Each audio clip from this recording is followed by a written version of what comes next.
Good evening, everybody. I'd like to start the meeting or call the meeting to order. March 19th, 2025 of the Planning and Economic Development Committee. I am looking at this time for approval of the minutes. Do we have a first and second on the approval of the minutes? Second? Second. All those in favor? Aye. Aye. Carried. Third item on the agenda is privilege of the floor. Do we have anybody here who would like to speak privilege of the floor at this time?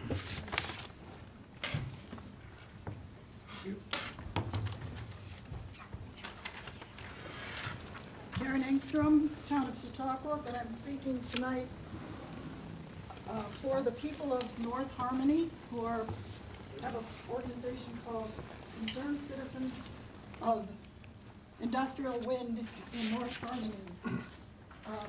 And we know that the legislators do meet with their constituents in the townships and do confer with them and are asked to help them with the issues that they face. And industrial wind is a new issue again. I mean, it was here 8 years ago, but it's back. And we see that Bedrock Renewables has targeted at least 7 of our small towns, and that includes Stockton, Ellery, North Harmony, Sherman, Clymer, Ripley, Westfield, Panama, and others. A hearing was held last night in North Harmony, and 50 people came to oppose it.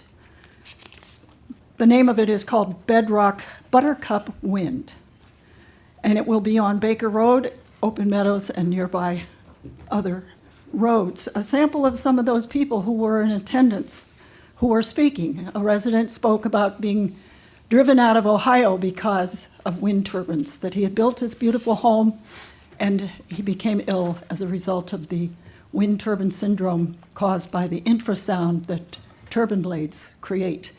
He came here and built another home, and now he's facing the same problem.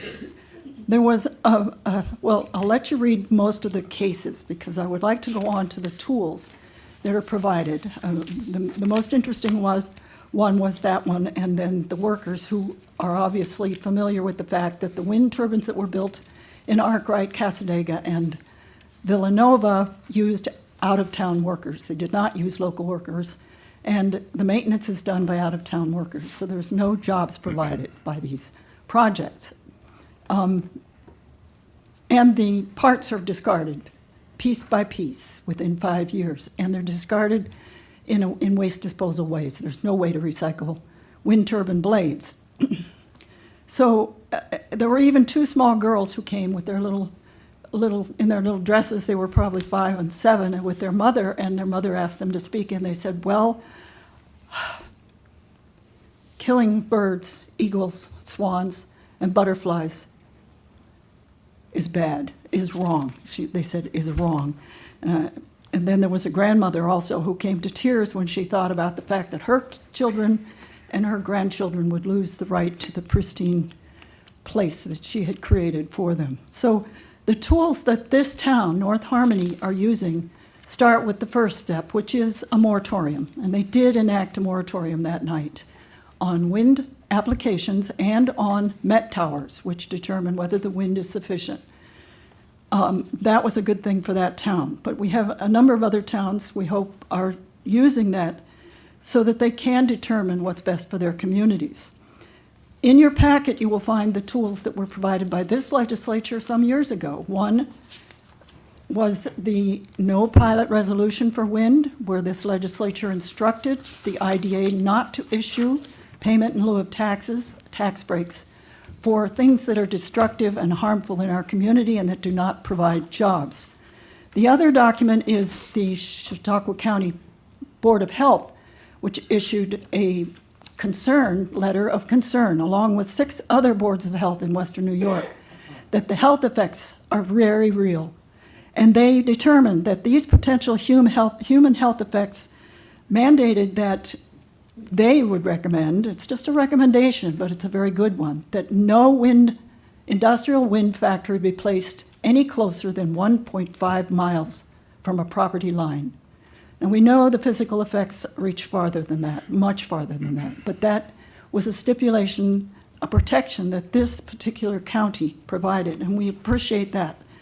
Then the town of Chautauqua is doing what it can do. It puts in moratoriums and extends them. A moratorium can be extended, 1 year, 1 year, 1 year. It can be extended. They have just initiated a law that's called, and I'm not going to get this right. It's called the Drinking Water Source Protection Law.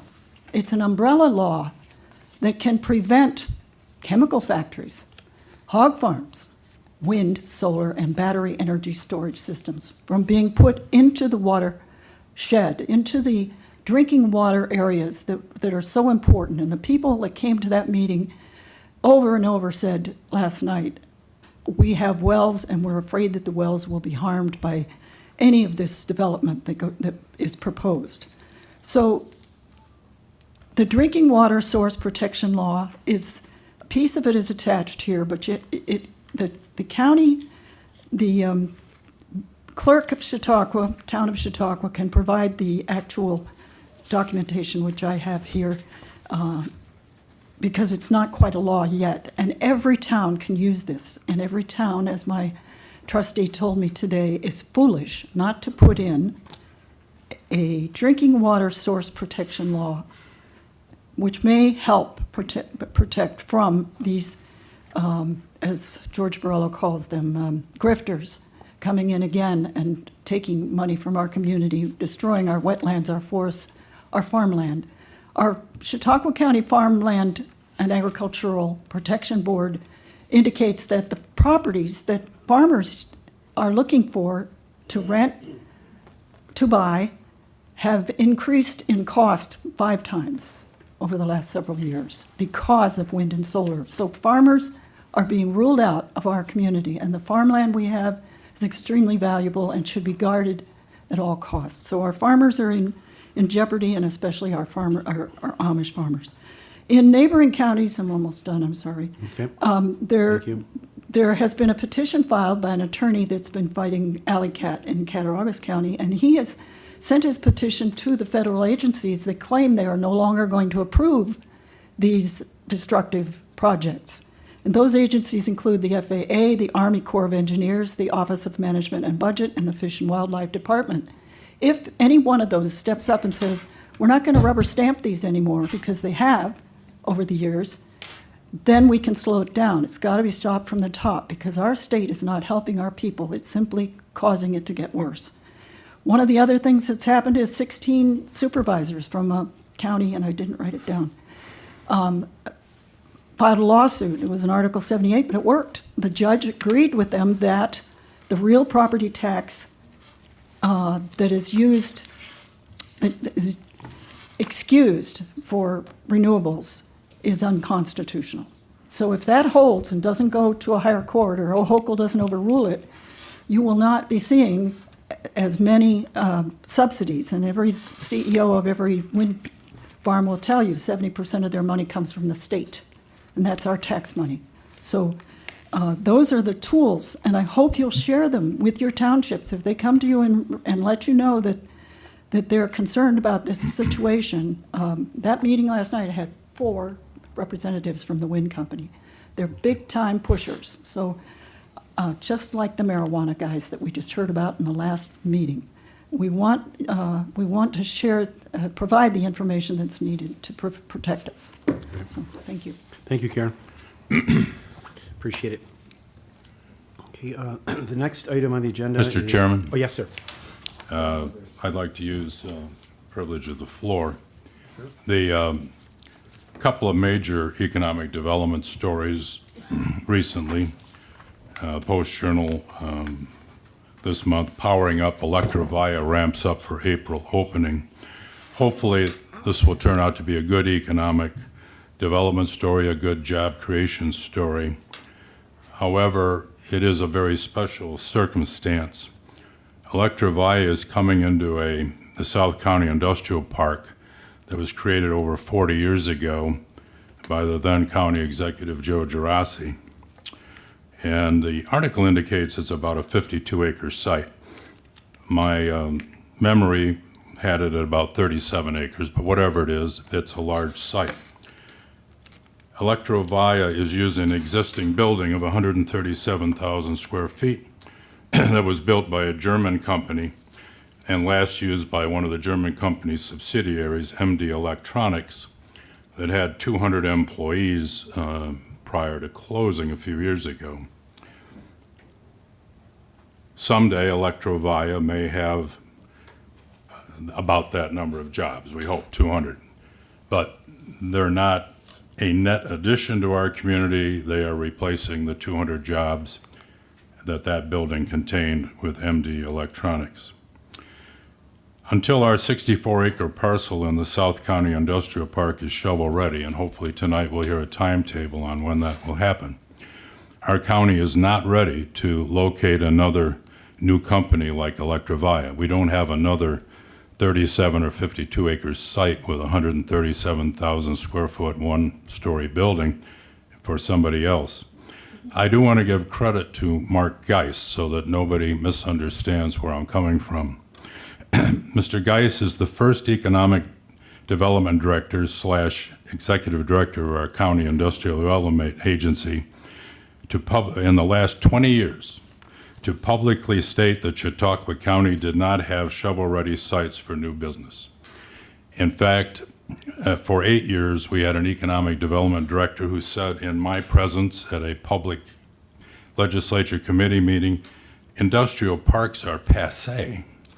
So that wasn't good. So my concern about Electrovaya, since this article came out, is Electrovaya is a Canadian company.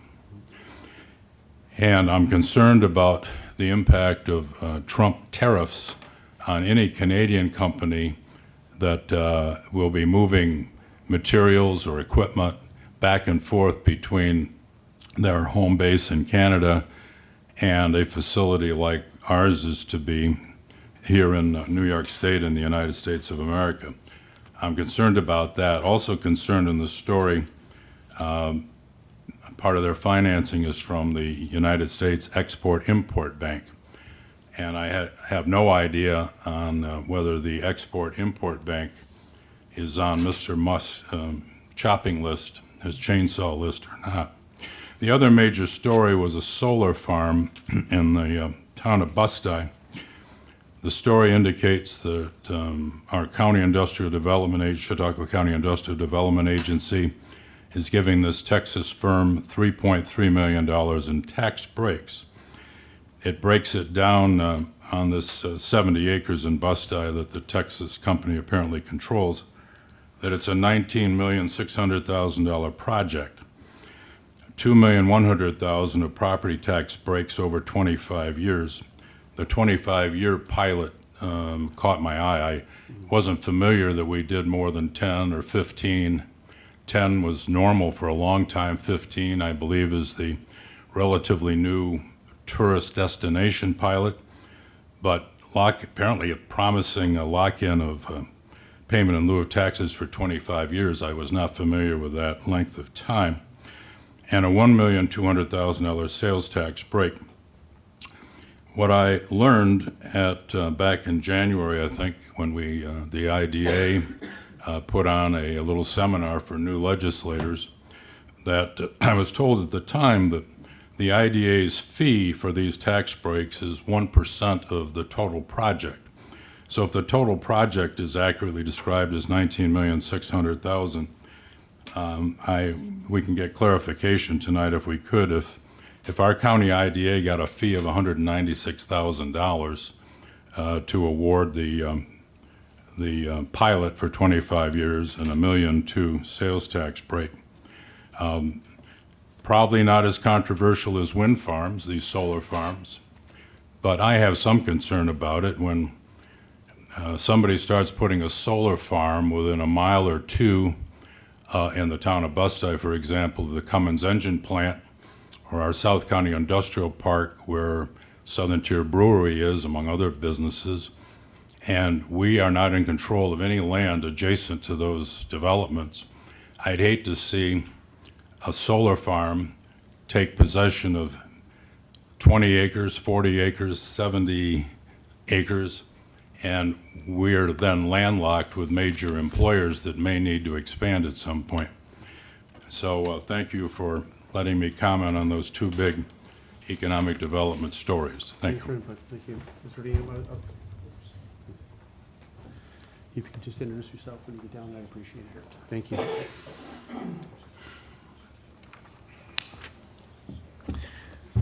Mr. Chairman, members of the committee, my name is Jeff Molnar. I'm the mayor of Bemis Point. And the reason I'm here tonight, I don't know where it is on the agenda, but I'll be very brief. I'm just here to support County Executive Wendell's and Legislature Chairman Shagnan's resolution that is before you regarding the urging the DEC to pump the brakes a little bit on the wetlands regulation. As you might think, our constituents and our residents are very concerned about this. And as a result, last night at the Bemis Point Village Board Trustees meeting, we passed a resolution in support of this resolution by County Executive Wendell and Chairman Shagnon. So, thank you. Thank you very much for your comment. Thank you. It will be in the resolution. I think it's resolution 5, so thank you. Okay. Is there anyone else for the privilege of the floor this evening? Seeing none, we'll move into the resolutions. First resolution on the agenda is to confirm a reappointment Chautauqua County Industrial Development Agency. Is there anyone here to speak on that? Mr. Chairman, it was not attached to our resolution, so I asked today for the biography of Sagan R. Sheffield Smith, received that biography, and it's a very impressive one. I'll be happy to vote in favor of that reappointment.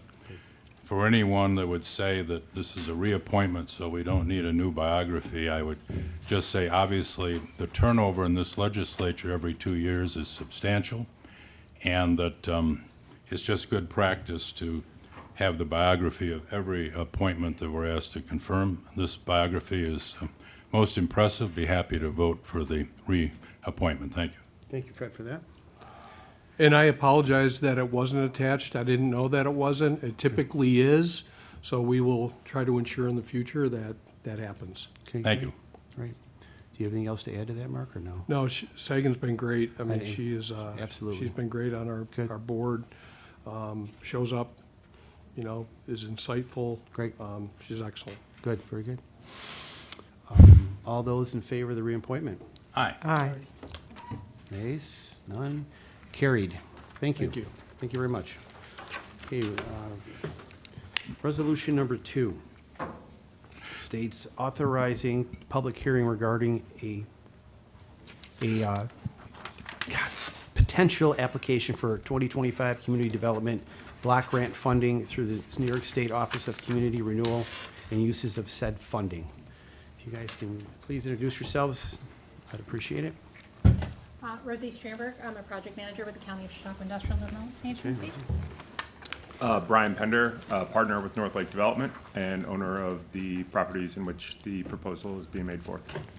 Nate Aldrich, Economic Development Coordinator. Millen Tyler, I'm a partner of the law firm of Phillips Lytle. We represent the Chautauqua County IDA. Thank you. And Mark Geis, Deputy County Executive for Economic Development and CEO of the IDA. Great. So I'll just cue Rosie and Brian up.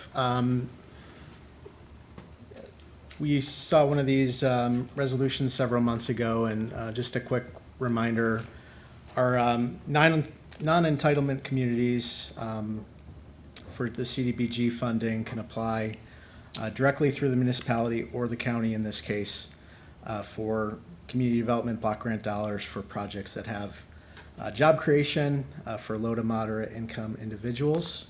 And in this case, we were, through Rosie at the IDA, requested the county be an applicant. I'll hand it over to Rosie and Brian in just a second, but this is the first step of that process, calling for a public hearing. There'll be a second authorizing resolution next month or in the next few months. So without further ado, Rosie, you Thank can you. take it away. I do want to just note the reason why the county is being requested to be the applicant is the Village of Mayville has not done a CDBG block grant before, so they do not have certain policies in place or the bandwidth to move forward with the grant in the time that we need for the project. As Nate had mentioned, this particular project is going for the Small Business Assistance OCR grant. It's $100,000 less an admin fee to the consultant that administers the grant application for us. We are just a pass-through. This project is for the house on the hill, just down the road. If there's questions in regards to the scope of the project, Brian here can answer those questions. Do we have any questions, committee, on the scope? Well, I have a bigger question. Certainly. I'm familiar with community development block grants over the years in the city of Jamestown. Probably, I don't know, but probably some restaurants maybe have gotten community development block grant money over the years. I think my basic question is this the highest priority use of a request by the County of Chautauqua for community development block grant to equip a restaurant? Restaurants are notoriously come and go, as the one that was there is gone. Restaurants come and go. I would think a much higher priority would be if a winery in Chautauqua County, hypothetically Johnson Estate, proposed they needed a $100,000 CBDG grant to expand production of the winery, which has been in business, the longest established winery in New York State, right? Farm winery in New York State. If a winery that's been in business for 100 years, Legally 62. 62 years under its current name, if it proposes to expand and add 5 jobs, and $100,000 will create 5 jobs, 20,000 apiece, in an established business that produces something, I'm impressed.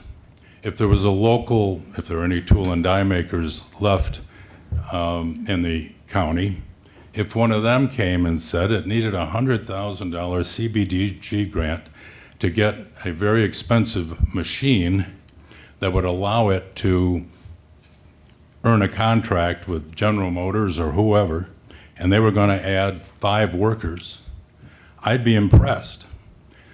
No offense to the folks that want to have new furniture, fixtures, and equipment in a restaurant building, but that's not how we build a stronger economy in Chautauqua County. The law of supply and demand tends to suggest in a county that is not yet growing in population, we've declined from 140,000 to 126,000 in the last 20 years. We're smaller, our income, average income, median income is down, poor. A nice restaurant opens, it takes business away from some other nice restaurant that may give up the ghost. So I assume this is going to pass. But I'm a 73-year-old former attorney, 38 years in the private practice of law, a good share of it business law, and familiar with CBDG for decades.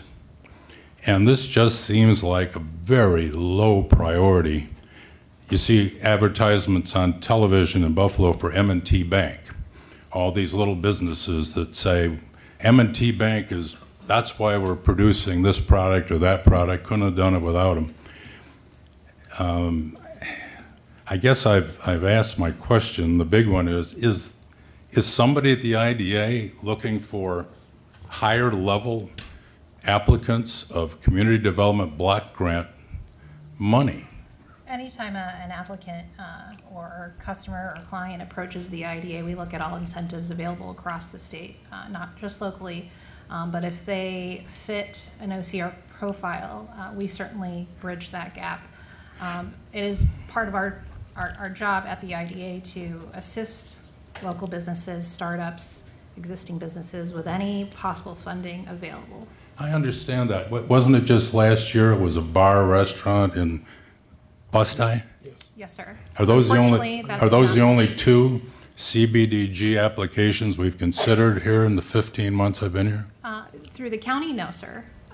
Through municipalities, we have been able to produce more. I have a question, please. Go ahead. And I thank my eponymous friend for the shout out, but I'm going to disagree with him a bit. Well, here's the thing. last couple of years, I just invested in a restaurant at the winery. And that restaurant created more jobs than $100,000 of manufacturing equipment it wouldn't have fit, just because of the capital intensity of manufacturing. So, anyway, I mean, but my real question is, we have two.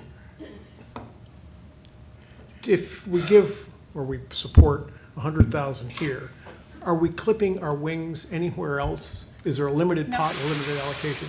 Nope, there is no limitation on how many businesses can apply for the grant. In the county, and there are no county allocations Nope. or what?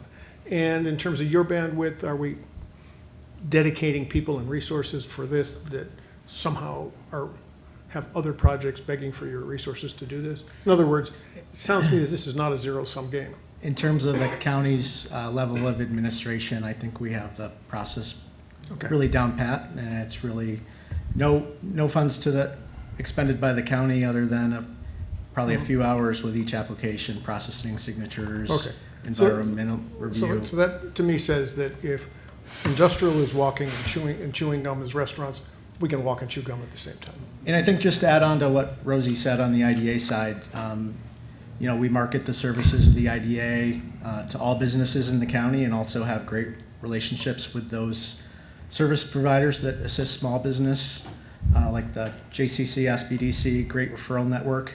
Any business that's out there looking to invest and create jobs can give any of us a call. And, to that point, Brian approached us and we look at our toolbox and this is an applicable tool that he's eligible for, so.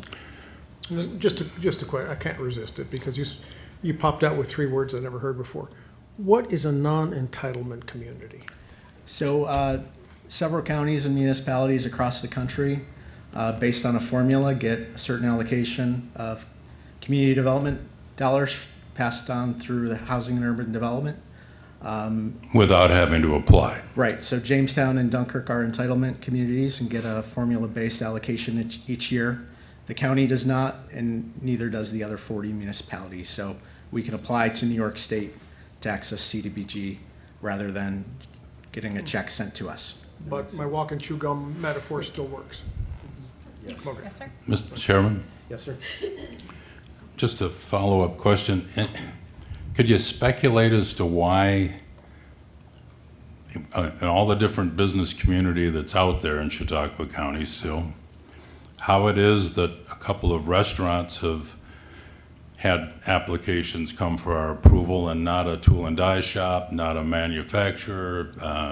We have had manufacturers come for the CDB block grant funds. They've gone through the municipality instead of the county for those funds.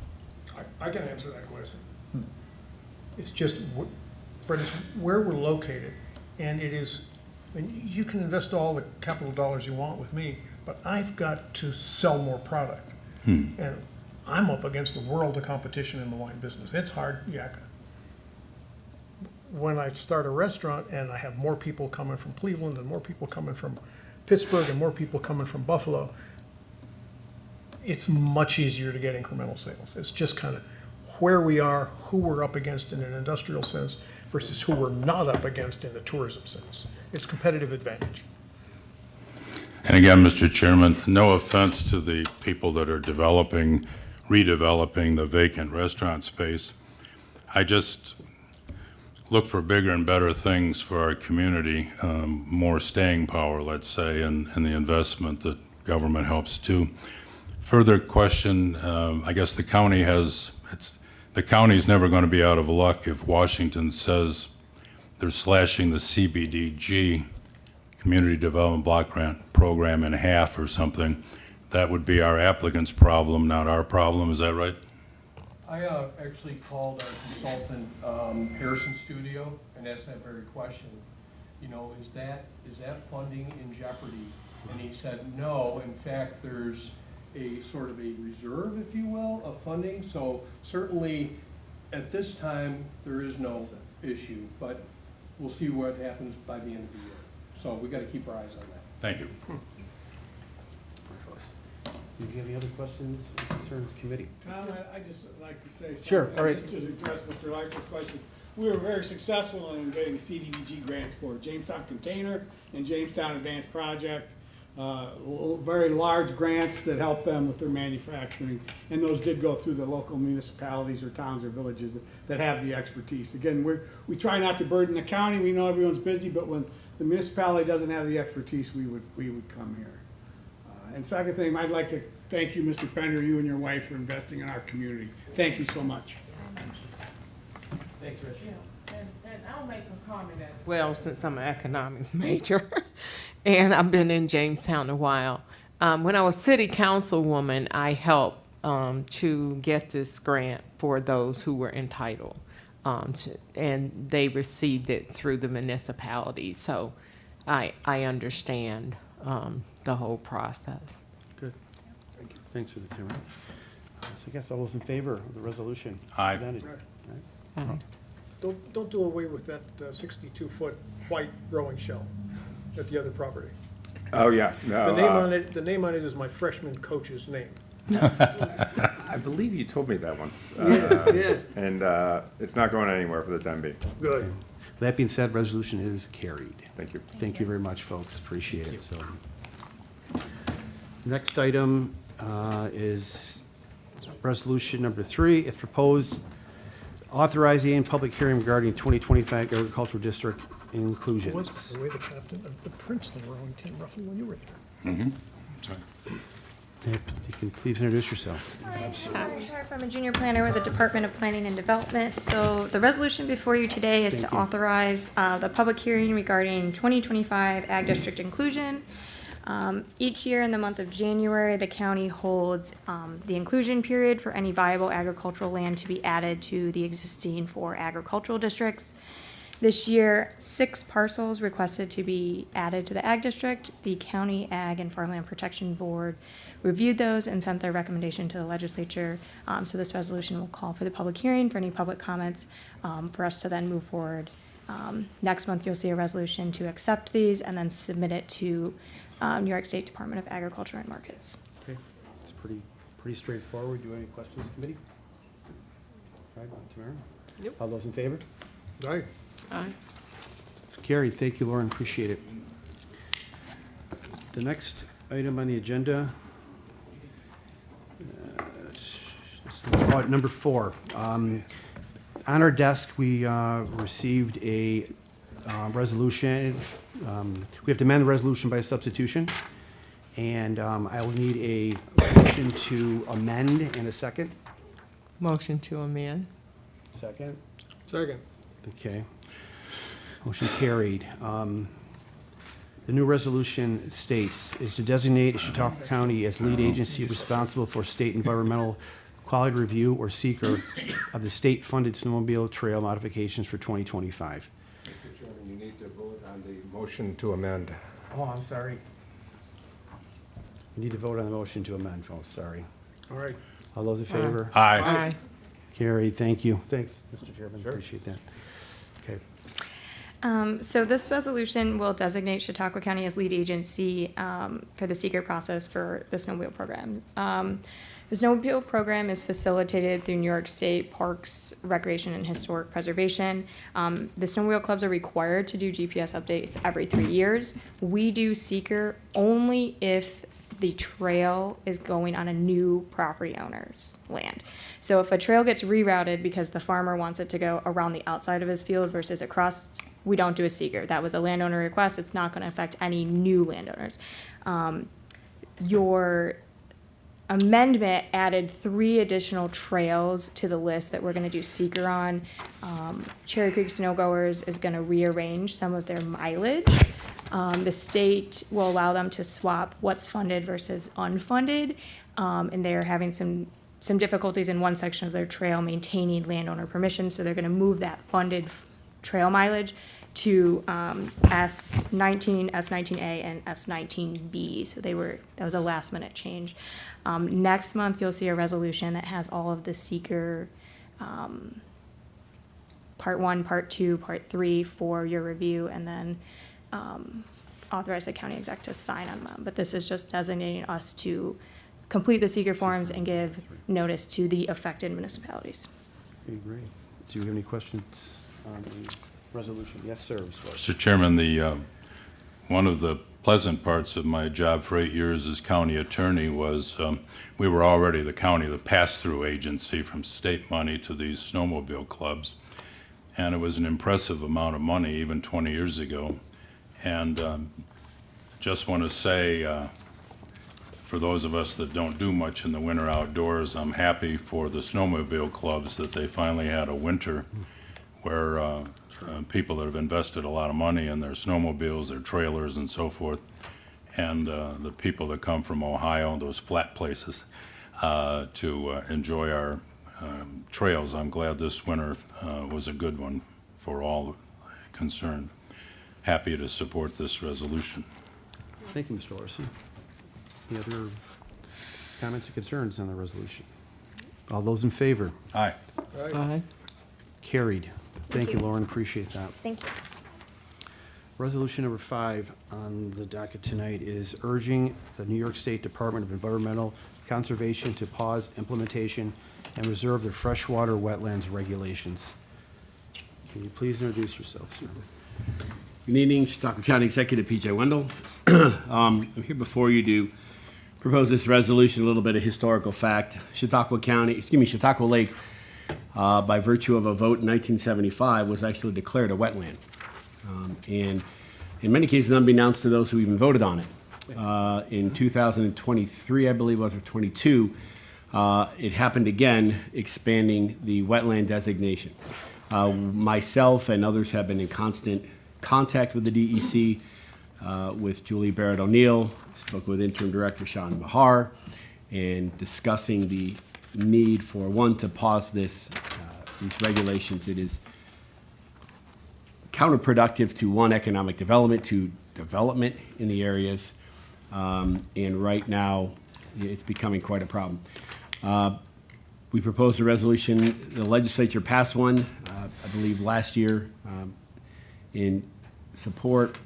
This year, as a member of NISAC's Board of Directors, New York State Association of Counties, I brought it up to the board, whereby they did adopt my request to ask the governor to please pause these regulations. It was passed unanimously at NISAC's legislative conference in February, and you see it before you today. This is no small feat for us. We focus on Chautauqua Lake.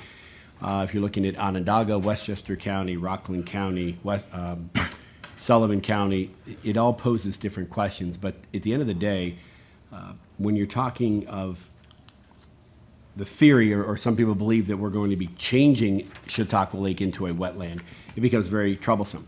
I can tell you, since these discussions have come about and papers have, quoted statements, we have seen roughly $2 million of real estate transactions not go through.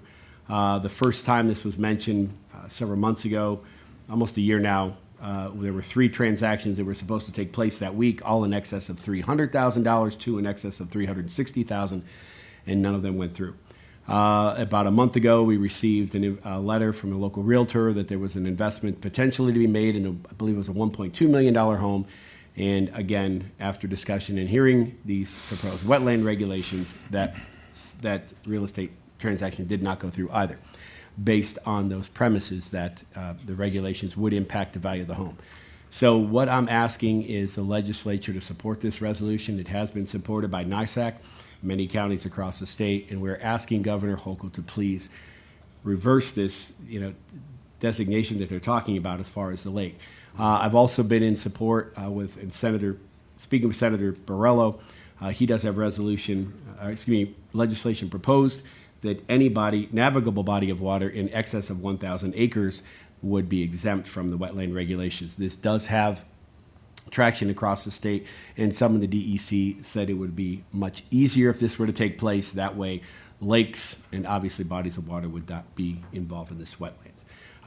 Make no mistake, there is a purpose and need for wetlands outside of the immediate area of Chautauqua Lake. If you drive around the lake, you'll see it. Whether it's, and I'm more familiar with the town of Busti and into North Harmony, the Pry Wetlands, Goose Creek has a wetlands project. There's various wetlands around Chautauqua Lake that we are concerned of preserving. But to designate Chautauqua Lake itself as a wetland just by means of it has underwater aquatic vegetation is ridiculous. Doesn't make sense. But again, I'm asking today for support for this resolution. It's very sound, and again, it is getting support across New York State. And hopefully, like others, the governor will look at this and really its economic impact. Absolutely. Do you know what the actual, I guess, impact will be as far as dollars, or is it something? It hasn't even that's been too looked broad? at. So it hasn't- We've asked them to stop and pause, and that's the pause, which is a famous term in New York State government, to take a look at this. What would the economic impact be? I know in other places, people are purchasing property, and one of the questions one of the statements in these regulations, and one of the pieces that was put out by the DEC is there's nearly 1 million acres of undocumented or unmapped wetlands. That's what they're finding in some of these counties. They're going to purchase a property, and lo and behold, they find out that it's a wetland. Well, it wasn't designated on any map. Well, yes, it was on this map here, and it wasn't mapped with the DEC, and now you can't develop on it. Well, if you purchased a chunk of property for some good money, now you can't develop. It's very disappointing. They're finding this in counties across New York State, becoming very problematic downstate. We're focused primarily on Chautauqua Lake and its impact, economic impact of the homes. Also, really the economy. People don't want to come to the Chautauqua wetlands. They want to come to Chautauqua Lake. Right. We've been reassured by Julie Barrett O'Neill, the Region 9 Director of the DEC, that is not going to happen here in Chautauqua Lake. It will remain a lake, but there's just so many unanswered questions when it comes to this. We're going to, in the famous words of New York State, we're going to fly this ship as we build it. Not very practical. No, not at all, so. Okay, well, thank you very much for that, PJ. Yep. I mean, you kind of enlightened everybody with what's going on, so thank you for that. Do we have any questions, concerns, committee? No? All those in favor of the resolution presented? Aye. Right. Carried, thank you. Thank you. Okay, the next resolution on the agenda is to accept New York State Environmental Quality Review Act, SEQRA, findings for the Center Chautauqua Lake Sewer District Extension Phase 3 project. If you fine gentlemen can introduce yourselves. Pierre Shagnon, Chairman of the Legislature. Dave McCoy, Chautauqua County Watershed Coordinator. Okay. So, Mr. Chairman, at our legislature meeting next Wednesday night, we're going to hold a public hearing on the proposed project to extend the Center Chautauqua Lake Sewer District into the last remaining area around Chautauqua Lake that does not have public sewers. Okay. That's the area generally from Midway State Park through Point Chautauqua. So part of the process to go forward with that project is to hold a public hearing. Okay. And then the legislature, based upon the input at the public hearing, has to make a decision if they want to go forward with the project or not. If they choose to go forward, there will be a series of 5 resolutions that have to be adopted for the county to be able to apply for state funding to make that project realistic and affordable to the users. So this resolution is one of the key resolutions that will be considered after the public hearing. Okay. And great thanks to Dave McCoy with his expertise in the seeker process for his outstanding assistance in preparing this resolution and the next one. Great. And the new legal counsel that we have representing the water and sewer districts is a counsel out of Albany, and he is very impressed with the work that Mr. McCoy has done. So Dave? David. Thank you, Pierre. You know, we came before you last month with the request to become the lead agency or the quarterback for the environmental review process. Yep. And we presented the part 1 of the environmental assessment form. And it allowed us to type the action as a type 1 action, which is the biggest one under seeker. Okay. This, however, advances us to the next step. Parts 2 and Part 3 were prepared by a licensed professional engineer, reviewed by our outside counsel from Albany, also reviewed internally. And we've determined that although it's a large action and it's an expensive action, it has no significant adverse environmental impacts. Okay, great. So we're asking you to accept that determination this evening. I believe we will. I do have one question. On the Phase 3 project, is there like a timetable set? If this is approved, everything goes forward, is there a length of time? Going forward Yes. means that in May, we will be applying for state funding for the project. And the determination of our application for state funding should be received roughly at the end of this year. Okay. And if we are successful with securing sufficient state funding to make this project affordable to the users, then the next thing we would be doing is advertising for a design engineer to design the facility in detail, and then going forward from there to bidding for construction and so forth. So we're talking multiple years. Yes, that's what it sounds like. I think it's a great project. I think it's something that needs to be done. That lake is the largest revenue engine we have, and anything we can do to improve anything around the lake, sewer, water, I think it's an important thing to do, so. Mr. Chairman? Yes, sir?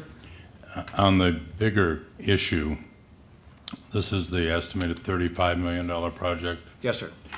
The reference to state grants, state aid, would not part of that be federal money that goes through the state? Federal money does flow through to the state for some of their Environmental Facilities Corporation funding. And the state, as I understand it, has already received their allocation of federal funds for the grant applications that will be processed this year.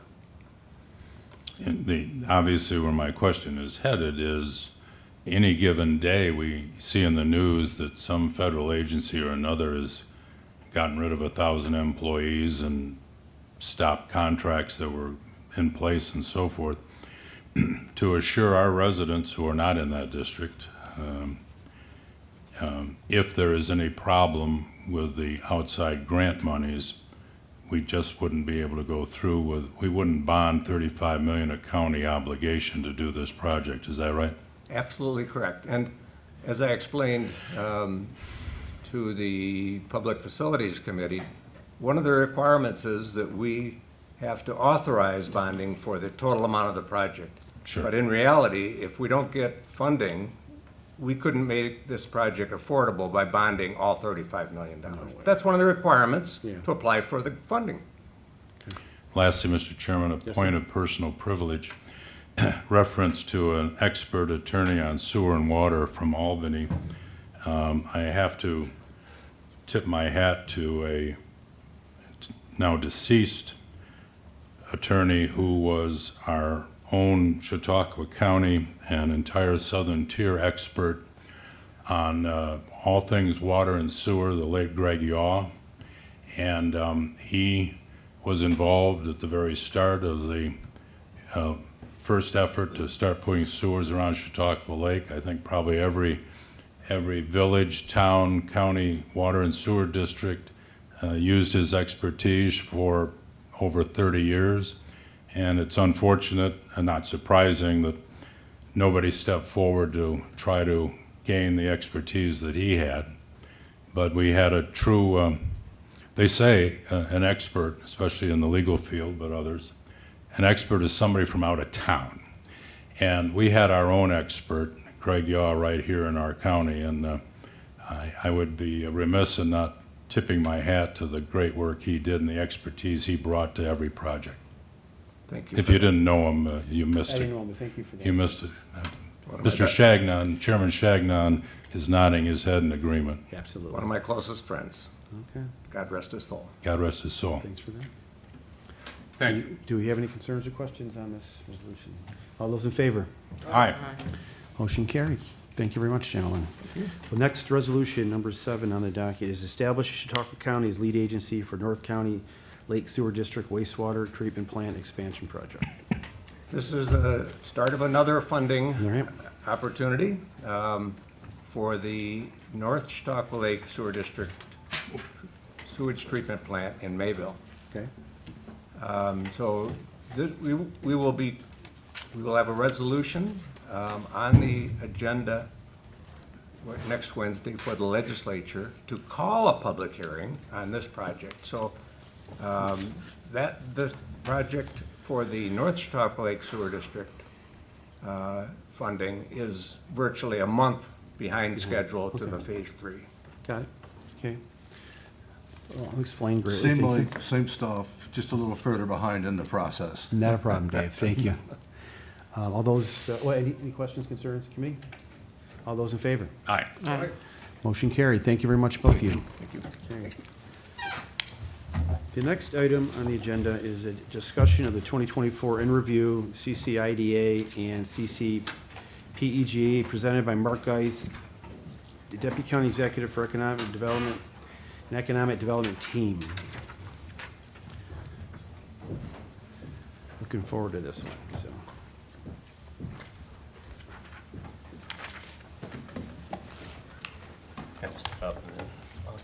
Do we have enough chairs? We can grab a few more over here if we need to.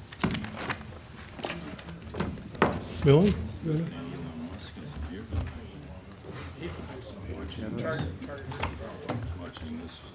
Well, I guess we'll start with introductions. If we can, we'll start from my right to left. Thank you, Mr. Chairman. My name is Richard Dixon. I am the short-time CFO at the County of Chautauqua. I am retiring, full-time working 10 weeks. And I am Shelby Bilski. I am the successor to Rich Dixon, the successor Chief Financial Officer for the County of Chautauqua IDA. Thank you, welcome. Millen Tyler again. I'm a partner at Phillips Lytle, outside counsel to the IDA. Mark Geis, Deputy County Executive for Economic Development and CEO of the IDA. Jason Sample, Marketing and Communications Coordinator for the IDA and the Partnership for Economic Growth. Nate Aldrich, Economic Development Coordinator.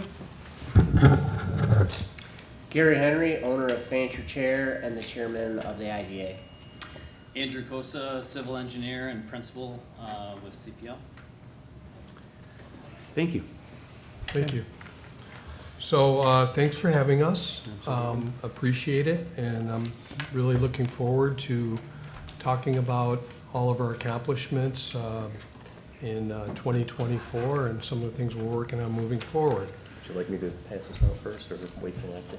Yeah, go ahead and pass that out.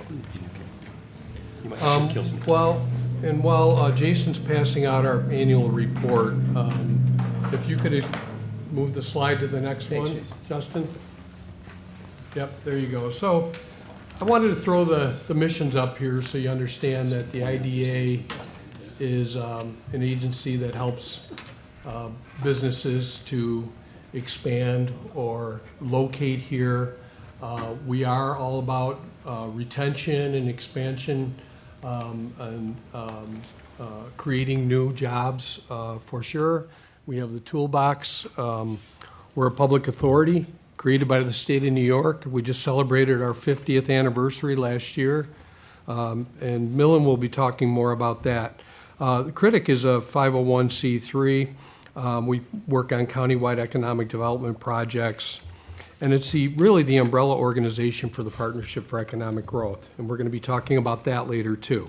The Partnership for Economic Growth, as you see, it serves as a catalyst and broker of resources for advancing economic and community development efforts, and we've received a lot of funding from foundations, et cetera. So it really does things that the IDA doesn't or can't do. So, and we'll explain that more as we move on.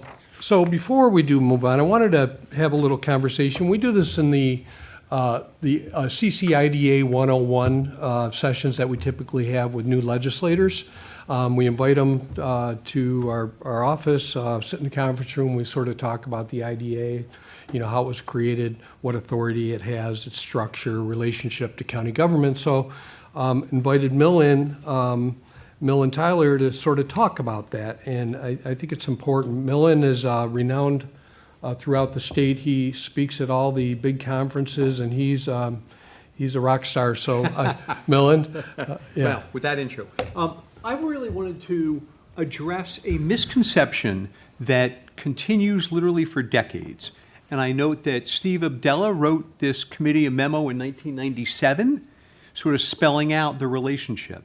And the problem is, the name of the entity is the County of Chautauqua Industrial Development Agency, but it's not the County of Chautauqua's IDA. It is the state's IDA. The state formed the IDA, the state regulates the IDA, and the state, when it formed the IDA, was very specific as to what involvement the county would have. And it's few and far between. Primarily, it is in appointing the board members. As you know, the chair of this committee is an ex officio member of the IDA, and therefore is your representative, if you will, on the IDA.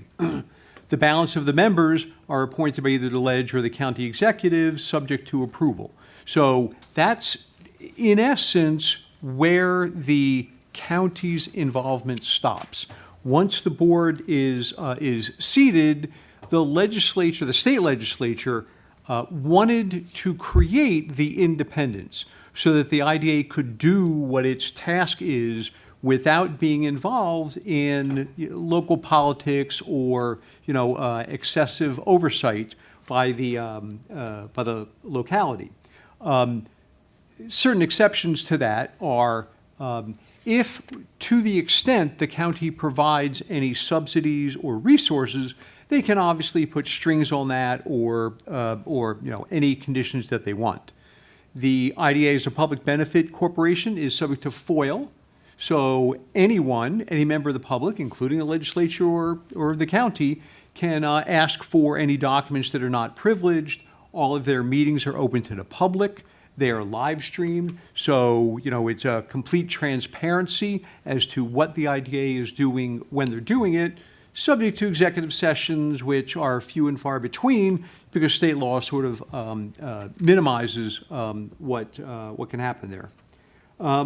So I think that the focus of the committee really should be on the money that the county provides.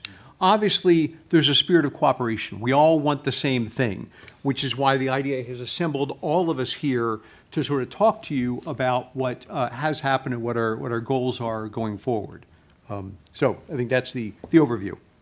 Yep. And as the chairman of the board, I'd just like to say that, we're proud of our board. It's a diverse board. We have business leaders, we have labor involved, we have people from higher education. So we try to look at it from the entire community and have good oversight of everything that the IDA is doing. Okay, thank you. So I think at the last month, when the planning department presented, we had talked about some of the challenges, if you will, doing business in not just Chautauqua County, but New York State. And so I thought it wouldn't be a bad idea to sort of throw some of those statistics up here. There's many forces that we're fighting to bring businesses here, so it's not an easy thing. New York State ranked number one in overall tax burden by state, okay? And it's second in income tax and fifth in property tax. Chautauqua County ranks in the top 15% highest median property taxes paid in the nation. State and business regulations. New York State is the second most regulated state in the U.S. Growth in regulations is directly correlated with slower economic growth, increased poverty rates, lost jobs, and higher inflation. Of course, Mr. Larson has spoken about the decline in population here in Chautauqua County, but it's statewide. There's a couple of counties that have been fortunate enough to turn that around, but it really puts it's very challenging to get companies to come here without a large workforce. So we're always fighting that. And then, by the way, it's not a Chautauqua County issue alone. It's statewide and Northeast as well. And then, of course, there's always economic uncertainty. Things going on the national and global level that play a role in whether somebody invests in a community or not.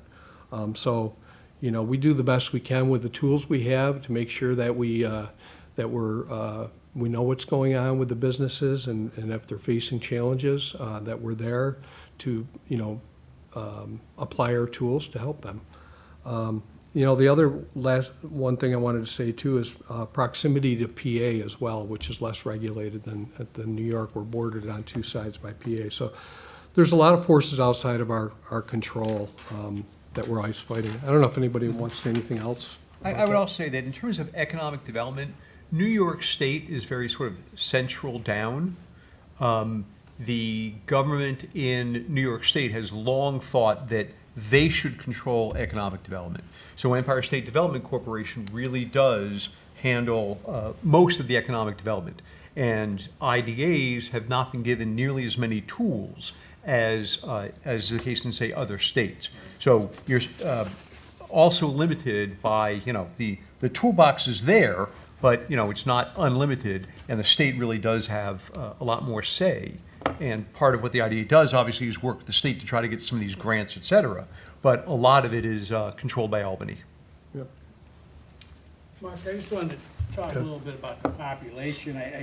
Cornell came out with a study last fall where they were speculating that New York State could lose 2 million people in the next 25 years. It's a 13% decline. And they point to 3 factors for that. Number 1 is low fertility rates. And as the population ages, people are dying sooner. And the net migration is outbound. We have a lot more people leaving the state than coming to the state. So those 3 issues, they're projecting could be that high. So that's, you know, I think we see that, and you know, Gary can attest to this too. Every factory I go to has a help wanted sign out. When we talked about Electrovaya adding 250 jobs, I can't tell you how many phone calls I got from companies that said, "Hey, you're going to steal my employees." So, you know, it's an interesting time we face here, and I want to commend you, Mark, and your team for all the work you do for trying to overcome that and help and assist all the companies that are here retaining and growing their employment. So, thank you. I just would also like to add, certainly the population concern, you know, is difficult for all of us to be able to find the people that we need to employ, but also the regulation side in New York State is certainly problematic. Just from my own personal experience, I can speak with the air permitting that's needed in New York State for the furniture factory, and you know, it's different than other states have. I literally have to turn away work because we're not able to get the air permits to do the finished material that bordering states can do. So other companies can get that business that we just have to fight against. So even though we would like to expand, we'd like to take on that product, we can't due to the regulations. Okay, so I'm not going to spend a lot of time talking about our accomplishments, because I think what we really, as Millen said, really what the legislature should be concerning themselves with is the money that we've gotten from the county or that we get from the county and what we're doing with it. So we're going to spend most of the time doing that, but I do want to speak to this infographic real quick, and I could wing it, but instead I'm going to read the little summary from the annual report, if you don't mind. In 2024, the CCIDA board approved or assisted 18 projects, which included loans and incentives. If fully realized, there's no guarantee, right? These projects will result in a total investment in Chautauqua County of over $311 million. They will also create 166 permanent jobs, create 561 construction jobs, and retain 771 jobs. So that's almost 1,500 jobs created or retained from our work in 2024. These activities included the approval of loans for businesses, which we did 12, incentives for development projects, and the procurement of grants. Some of the key accomplishments include a $175 million Wells Ice Cream Phase 3 expansion project. We helped with the Gateway Lofts Stells project in Jamestown. Really a lot of the upfront work for the environmental the Silver Creek Apartments project, over $20 million. Dahlstrom Roll Forms, purchased by a local ownership that was threatened to get purchased by an outside entity, and we don't want that. We want to keep local control. Wicked Warrens, we spent a lot of time and effort getting that into the right ownership and get that back opened. And of course, we spent a lot of time, we're going to talk about it more tonight, about our shovel-ready sites in both Ripley and Mason Industrial Park. We also developed a workforce talent attraction and retention campaign called Live and Choose CHQ, which Jason will talk about a little bit more. And also, you know, the efforts that we put into the Partnership for Economic Growth, which Nate's going to mostly talk about later. So again, you can go on our website and find this. We gave you a copy. We're proud of what we're doing, and you know, that's it. Mark, I'd like to comment that I represent IDAs and work with IDAs literally across the state. I know there's a slide later on, but this IDA is punching way above its weight class. For a county of your size to be getting all of these grants and doing all of this work is just amazing. And I don't think you can really appreciate that, you know, compared to, I don't want to name any other counties, but, you know, to other counties around here, you guys are doing great work. It is just, it is astounding. And there's recognition of that later on. Thank you. Anybody else have anything to say about this on the team? Okay. So the other, I guess, misconception is that there are, and slow roll this, that there are, you know, there are no jobs, or, you know, that we need to create jobs. There's no question about it. We're all about job creation, but when you really look at what's going on, not just in Chautauqua County, but statewide and even region-wide, and across the country for that matter, there are certainly in Chautauqua County a lot of job openings right now. And if you go to any business, and we go to them all the time, inevitably when we ask them what is their biggest challenge, it's we can't find people to fill open positions. We have these jobs, especially the higher skilled, and Gary will probably say something about that. So, you know, the way I look at it is we don't really have a job creation problem. We have a job filling problem. And again, it's not unique to here. And I think that spills over to not just your existing companies that can't fill all of the jobs that they want to in order to expand, but when you want to attract some of these nationwide companies, one of the things that they look at is, you know, do you have land, do you have an industrial park, that kind of thing. But, you know, getting talent to meet those new jobs is often quite a challenge. And what was shown up here is just a small sampling of the jobs that I asked Jason yesterday, just, you know, go to Indeed and see, you know, what you have there. And that's just, again, a small sampling of the types of jobs that are available right now. Oh, Gary, did you want to say anything from your perspective? Yeah, I mean, I certainly see that in my business, but also talking to other business owners. When you're talking to skilled positions, we're talking engineers, we're talking CNC programmers. We all have a huge demand. It doesn't really matter what your product is. You use similar type machines, similar type skill sets. And kind of the joke in the industry and manufacturing, when anybody tries to sell you a machine is, well, do you provide a worker to run it? Because we all would like to invest in this new technology, but it is so difficult to get the people to actually be able to use this equipment. That's a much bigger problem than it is just going out and buying another piece of equipment. And I certainly don't want to throw on anybody under the bus here and suggest that, you know, our workforce people aren't doing a good job or whatever. There's a big challenge because we're competing with everybody else, and getting these people here and getting them trained up is a big challenge for everybody. And, you know, every conference that we go to across the state, you hear it over and over and over again. So I just wanted to kind of say that real quick. So we receive about a little less than, I think around 8% of our total budget at the IDA is provided from the county for publicity and promotion. The rest comes from the fees that we charge, so that we're not a burden, on the county. So Jason is going to talk about the two different sources of funding that we receive annually from the county and sort of what it's to be used for and what we're using it for. Right. From what I've noticed, this is the same amount of money that we typically receive on an annual basis, going all the way back to 2019. It hasn't changed, and we do the best we can to maximize the effectiveness and efficiency of this marketing money on behalf of the county and the IDA. As you can see, we have the scope of work and the explanation taken right from the resolutions that you vote on an annual basis that appropriate this funding to our agency. So you can see firsthand exactly, and you probably know already by reviewing the resolutions firsthand, what this money is intended to be applied for, and it is what we use this money toward. It's a myriad of different marketing efforts and promotional efforts, advertising efforts that we try to utilize the best way possible.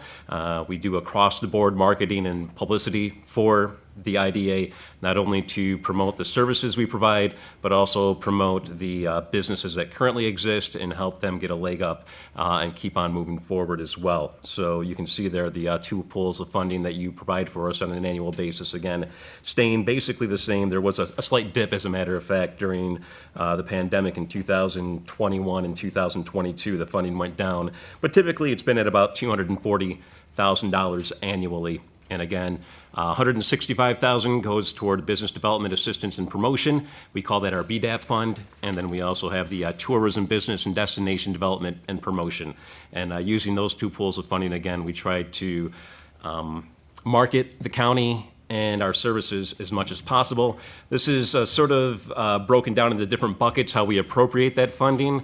For 2025, for example, we collaborate and market with various economic development agencies and advocacy groups across the state and in the region, including Invest Buffalo Niagara, Empire State Development, New York State Economic Development Council, the Small Business Development Center, Builders Exchange of the Southern Tier, Chautauqua County Visitors Bureau, CHQ Chamber, and Chautauqua Cattaraugus Board of Realtors. A lot of what we do is cross-promotion, but also we provide them with funding so they can get the word out about the IDA and the services we provide to their own stakeholders and the people who interact with them. So it's really an important partnership we have, and we try to build that partnership by leveraging some of that funding you appropriate for us. We have publicity and promotion funding. This is your basic nuts and bolts advertising. Also digital advertising along with traditional advertising, whether it be print. We do local print, regional print, as well as national advertising and publications. We just ran an ad in Site Selection this month, as a matter of fact, to help get the word out and build a buzz about two of our sites that will go online in 2026. We also do local, regional radio and TV streaming, both local and nationally, for our Live CHQ campaign. Digital marketing and various platforms. We provide signage and billboards. You may have seen a couple outside of Erie or even here in Chautauqua County. Content distribution to local and national media through our press releases, our annual reports, and all the different content. We try to raise awareness about what we do as an agency. And we also do promotional partnerships with a lot of attractions across the county to not only support what they're doing, but again, to utilize them and leverage them to their own audience and stakeholders to raise awareness about what we're doing through our branding. And then we also do contractual and professional services that this funding is used for as stipulated in that scope of work. We work with professionals who know what they're doing. Kellogg Design is a great example. They do a great work with our annual report, with our various advertisements. A few examples are there. That's all done by the professionals at Kellogg Design. We also worked with Clever Method to develop our website recently, last year.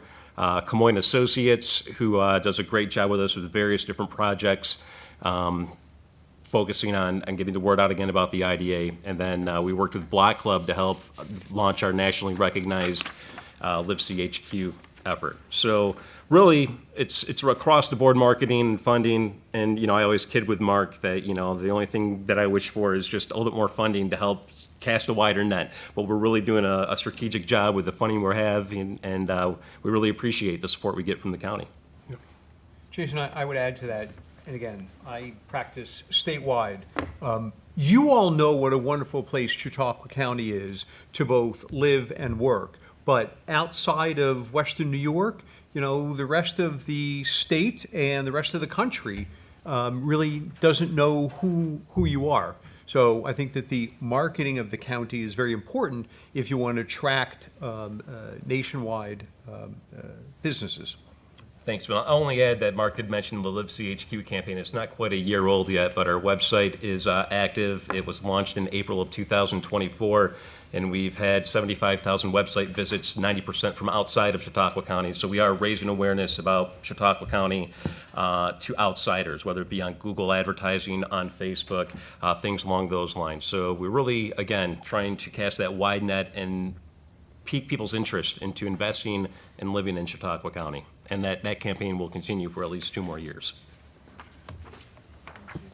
So I'm going to spend a little time here talking about the other projects that we did with county money, and in this case, it was the ARPA money, but there was some other monies that I'll talk about a little bit. And one is the Ripley shovel-ready site acquisition and development. I don't know, do we want to try to get you to rotate down, or you can yell, can't you? I can yell. Okay, okay. So, we're going to talk about that. That was $4.8 million of ARPA money, and then about $1.13 million of capital projects money that from several years going to the planning board and requesting that and being approved. Mason Industrial Park, almost $500,000 of ARPA money. The Business Assistance Program, and I'll go into more detail after this, 471 of ARPA, and then broadband infrastructure, $1 million. So I'll talk about each one of those a little bit. So I've got Andrew Kosa from Clark Patterson Lee. You probably recognize him. He, maybe 6 months ago or so, we talked about Ripley and maybe Mason a little bit, but Clark Patterson Lee has been really involved in the Ripley site. I'll just give a little high level. It's 148 acres. It was 4 property owners. It was a project that my predecessor, a couple of predecessors ago, was working on, and then it sort of faded away, and we reignited it. And but you can see the amount of work that it takes to get a site ready. And in this case, maybe you want to talk about Andrew or I can, but just a little bit about what needs to be done there. Yeah, I can jump in. So CPL was retained by Mark and his team to really bring the site shovel-ready status. So a lot of environmental permitting went into this up front. So like Mark said, it was started, I think we ended up with a little bit different outline, about 140 acres, 4 different property owners all together. Yeah. So a couple of things needed to be redone. So wetland delineations are only good for 5 years, so we had to redo a wetland delineation. We had to update the cultural resources investigation. We completed geotech across the site. We did some deep borings to figure out how the site drains, where bedrock is, where the water table is. We completed a full topo and boundary survey. So again, setting us up for drainage patterns across the site. Constructability. We completed a traffic study and coordinated with New York State DOT. We had several conversations with them. Originally, they wanted 2 turn lanes on Shortman Road. They wanted a northbound right-hand turn lane into the park, and a southbound left-hand turn lane into the park.